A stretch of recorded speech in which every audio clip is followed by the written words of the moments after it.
আমারই চেতনার রঙে পান্না হলো সবুজ, চুনি উঠল রাঙা হয়ে।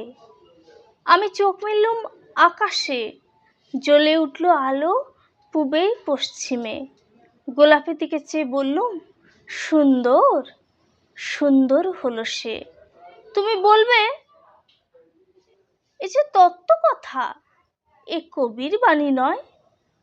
আমি বলবো এ সত্য, তাই এ কাব্য। এ আমার অহংকার, অহংকার সমস্ত মানুষের হয়ে। মানুষের অহংকার পটেই বিশ্বকর্মার বিশ্বশিল্প। তত্ত্বজ্ঞানী জপ করছেন নিঃশ্বাসে প্রশ্বাসে, না না না, না পান্না, না চুনি, না আলো, না গোলাপ, না আমি, না তুমি। ওদিকে অসীম যিনি, তিনি স্বয়ং করেছেন সাধনা মানুষের সীমানায়, তাকেই বলে আমি। সেই আমির গহনে আলো আধারের ঘটল সঙ্গম, দেখা দিল রূপ, জেগে উঠল রস, না কখন ফুটে উঠে হলো হাঁ, মায়ার মন্ত্রে রেখায় রঙে সুখে দুঃখে। একে বলো না তত্ত্ব? আমার মন হয়েছে পুলকিত বিশ্ব আমি রচনার আসরে। হাতে নিয়ে তুলি, পাত্রে নিয়ে রং। পণ্ডিত বলছেন বুড়ো চন্দ্রটা নিষ্ঠুর, চতুর হাসি তার। মৃত্যুদূতের মতো গুঁড়ি মেরে আসছে সে পৃথিবীর পাঁজরের কাছে।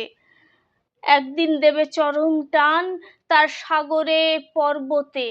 মর্তলোকে মহাকালের নূতন খাতায় পাতা জুড়ে নামবে একটা শূন্য, গিলে ফেলবে দিন রাতের জমা খরচ। মানুষের কীর্তি হারাবে অমরতার ভান, তার ইতিহাসে লেপে দেবে অনন্ত রাত্রির কালি। মানুষের যাওয়ার দিনের চোখ বিশ্ব থেকে নিকিয়ে নেবে রং, মানুষের যাবার দিনের মন ছানিয়ে নেবে রস। শক্তির কম্পন চলবে আকাশে আকাশে, জ্বলবে না কোথাও আলো।